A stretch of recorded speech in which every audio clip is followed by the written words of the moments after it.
No interior do Brasil existe uma fogueira que nunca se apaga. Ela queima há mais de 100 anos, sem lenha.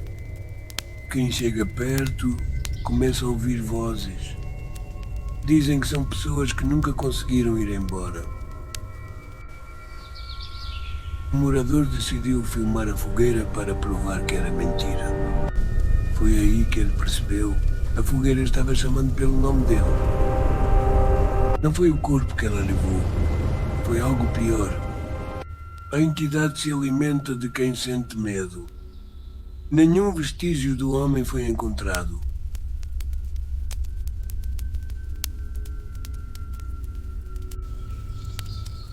E agora ela sabe que você está assistindo.